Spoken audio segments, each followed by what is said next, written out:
Hello everyone, this is a short walkthrough of your assignment 5, which is dealing with inheritance a little bit and also functioning with how to work with static variables, protected variables, and using equality and some more object manipulation. So to get started, you'll notice that my week 6 package has a few more items in it because I have the solution file, but you are going to start off with 3 different files called item.java, named item.java, and itemdriver.java.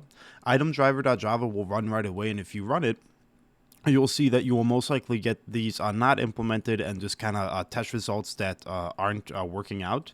And so to actually go through what this item driver is doing, we are first going to look at the 2 other files called item and named item. Item is a very basic class that's essentially an object called item, and it has one protected variable called int weight. Item weight, which is an integer. And we have a default constructor here, which is going to default the weight to 5. And we also have an int in item weight, which is going to put the weight of this item to this specific variable put in. You also have this void set item weight, which should essentially set whatever is given to that specific item. You have 2 getters for get item weight, and there's also another one I skipped over a little earlier, but we have this total items variable, and essentially get total items is supposed to return how many of these items have been made. And if you, in the previous lecture, we looked at this keyword called static, and what static will do for us is essentially to return how many objects so far have been made. So what that means is that you're most likely going to need to do something with this variable of total items within your constructors. As another hint, whenever you make an item, something should happen here with your total items as well. Now, after you go ahead and figure out these 2, there's 2 more functions down here, a toString, and again, a toString is what gets printed out to the console when we do a system.out.print of our item. And then equals down here, this Boolean equals, is essentially, this should say item, is essentially what is going to compare these 2 different items to each other. Awesome. Now, inside of our named item, you'll notice that we have up here extends item. So essentially what this means is that this class of item is going to be the parent of named item. And one more thing of a named item is that it has an extra protected variable called item name. It also has a default constructor, and try to remember what to do here with our default constructor, maybe using that super command. And also in our custom constructor, we could take in a weight and an in name as well.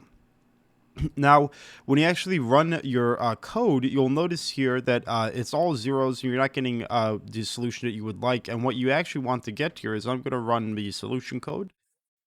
What you should get is whenever we create a new item, you should go ahead and see in this print message of I1, I get a little message that says something like, this is an item object with weight of 10. And then when I print out the total number of items, I1 that get total items, it should increment it by a number of 1.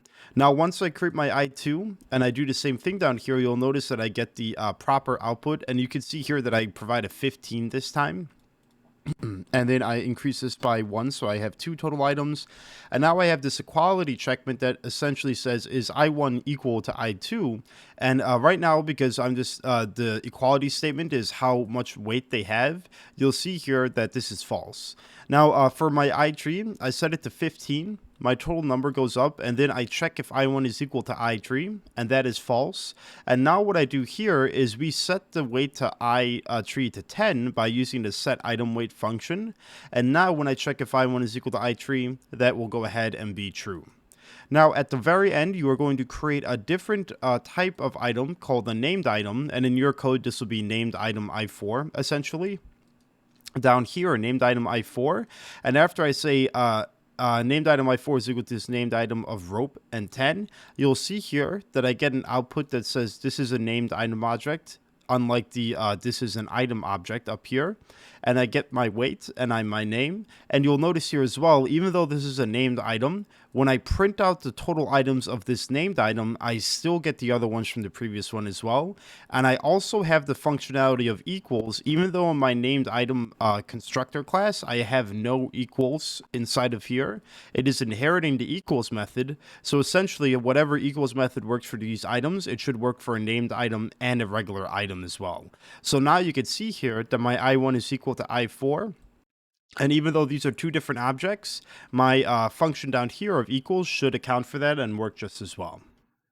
So again, this is the kind of output you're looking for. Please go ahead and take a look at the previous lectures if this one is a little bit confusing. It's going to combine a bit of logic from week 5 and week 6 as well. So make sure to review any of those lecture notes, and please come to office hours or lecture hours if you have any questions, and best of luck in the assignment.